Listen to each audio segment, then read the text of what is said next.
And I'm very, very pleased to introduce our first presenter, someone I've really enjoyed getting to know, William Kisaalita, who is, will be our first presenter, and for some reason my notes don't have the name of your business. It should be on the Thermogenn. How could I forget Thermogenn? Thank you for being here, William.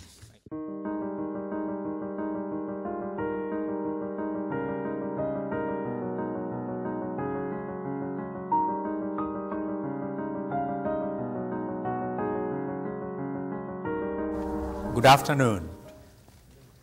I'm delighted to be here, and I'm thankful for GSBI for making it possible for me to come and tell my story. It is a story of dairy farmers in Uganda. These farmers, the majority of these farmers are so-called small acreage farmers, or they are called smallholder farmers. They predominantly earn very low incomes. Their herd holding is about 2 to 6 cows. And the major part of their story is that they don't have access to electricity. And what does this mean? It means they cannot cool their milk because they don't have refrigerators. Therefore, they either have to carry it on bicycles or on foot to get it as quickly as possible to the market. Solutions up to now to address this problem have not been possible. Thermogenn, the company I founded that is for profit, has a solution. And this solution is off-grid milk coolers. These coolers, we plan to distribute about 50,000 in the next 5 years. The question is, if these coolers don't work off of electricity, how do they work? I'm going to show you how that happens. On the screen on the back, on my right, you see 2 figures. The top figure is a schematic of the bottom figure. The bottom figure is it's a prototype, a second generation of prototype. The way this works is that the major vessels are nested. In the center of the vessel, you have milk. Outside, you have water. Most of you in your high school physics classes, you probably learned that water boils at low pressure at room temperature. This is the principle at work. What happens under vacuum, the water boils, and the boil pulls the heat out of the milk, and therefore the milk cools. Now, the vapor that comes off has to be taken out as this process continues for us to be able to deliver a high performance cooling. So the vessel on my left in the middle contains a material called zeolite. Zeolite is an adsorber that has a strong affinity for water. As it adsorbs the vapor, the process continues. Now, to create the vacuum, we use a hand pump. In the bottom picture, you can see a pump in the middle. A farmer pumps this maybe for 20 minutes, creates a vacuum, and in about 2 to 3 hours, she or he has cooled the milk. Now, if a farmer buys our cooler, there are 2 values that accrue to them. First, the farmer is able to cool the milk that he's not able to cool. Typically, in these communities or these farmers, the evening milk never gets cooled. Therefore, it's either overfed to animals or it is used to make ghee, which is a cooking oil type of product.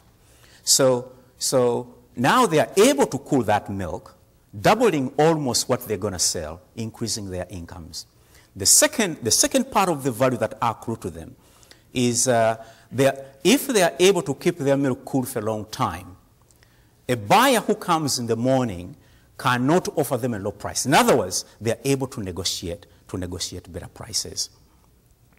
Now, I want to talk to you about the unit economics. and I can see I turn my face. I want to talk to you about what does the farmer get when he uses the cooler? You can see there are three assumptions for us to do this calculation.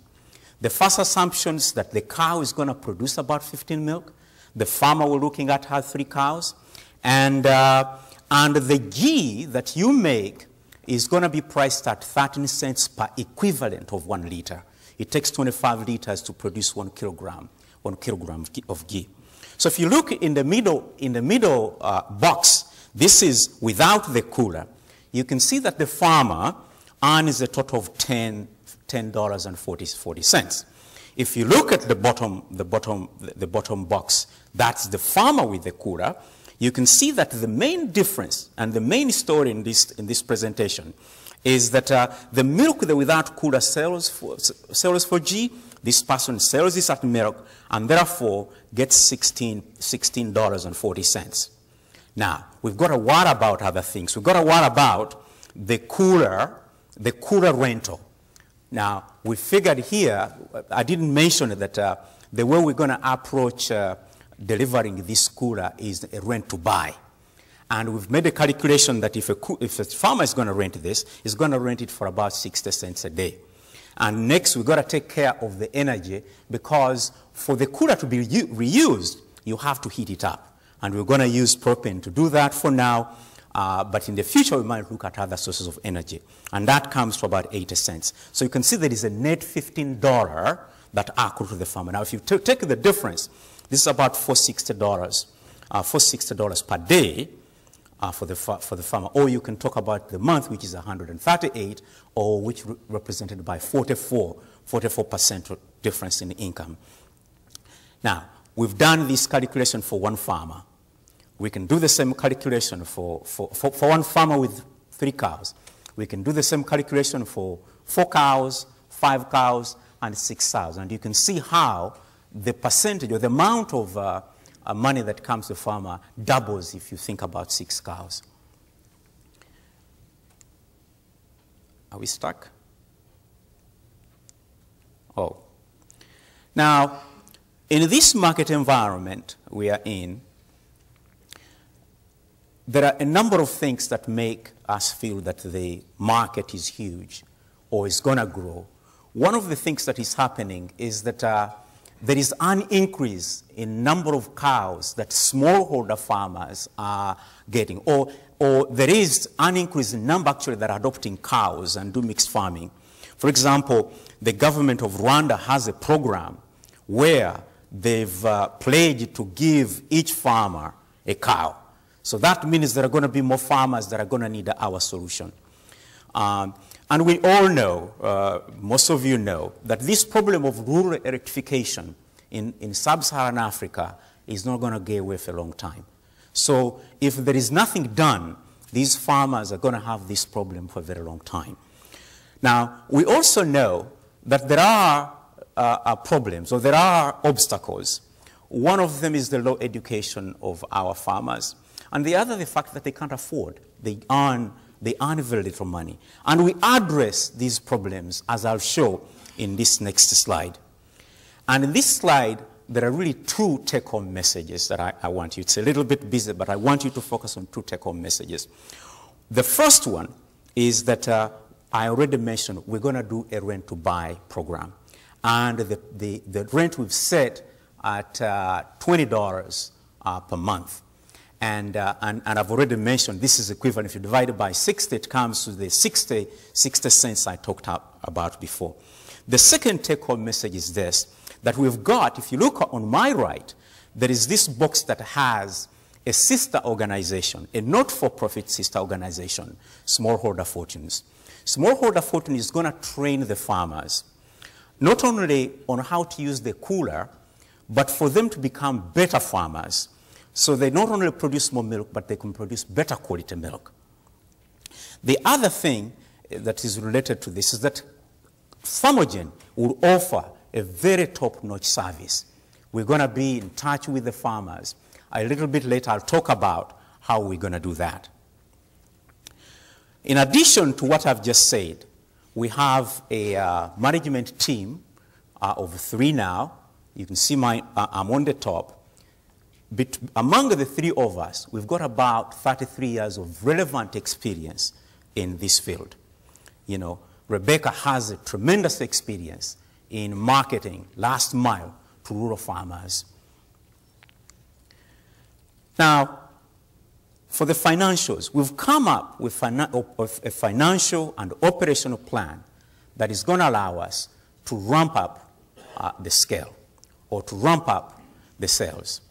I want to bring your attention to the 2 figures that I've circled here. The 4,000 for new customers and the total installed products. There is that difference. The difference is due to the fact that in the model, we've built a 24% return. In other words, where you put the coolers out there, because we're going to rent them for 18 months, and after the 18 months, the cooler will give the farmer to the cooler. There are those who are going to return the coolers. The next, I wanna draw your attention to how profitable this is. You can see that in the 2012 we have already a positive profit, and in 2015 we have almost $2 million. These figures that I'm presenting here are really another way of looking at the financials, but in a more pleasing manner. The top figure really just shows the distribution between renting and owning, and the next figure shows the income versus revenue. And I think the most important message out of this is that there is this 40% increase, which is a little bit high. And the other figure talks about the cash. This is a very highly cash driven. You can see a negative cash in the first year. Critical success factors, I've already mentioned rent to buy. I've already mentioned the regular service calls. The 5th thing to point out here is the way we're going to market, with what we call the evangelist community leaders. You can think of this as Catherine talked about Solar Sisters. We're probably thinking about something like maybe Cooler Brothers.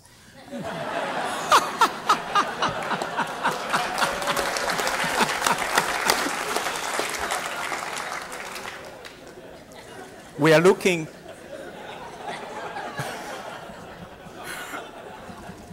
for $600,000, which is the same as what I just showed you before. And in summary, I really want to bring up the quote from Flavia. Flavia is a farmer who is a single mother. There are 6 members in the family. You can see the picture of Flavia. And this is, I'm not going to repeat it. You can read it. This is a quote that from her.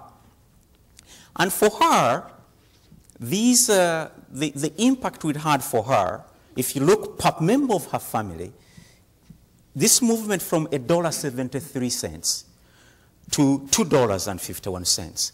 And that brings smiles on their faces. As you can see, they've got a smile. And I really want to say, most of us, this is hard work. This is hard work to do. But most of us who do this work, it's mainly this smile that keeps us doing the work, or keeps inspiring us to do the work. You have to be in the field and understand what I mean by that smile. And I want to invite you all, please join us. This is exciting. Join us in any way that you can. Thank you very much for your attention.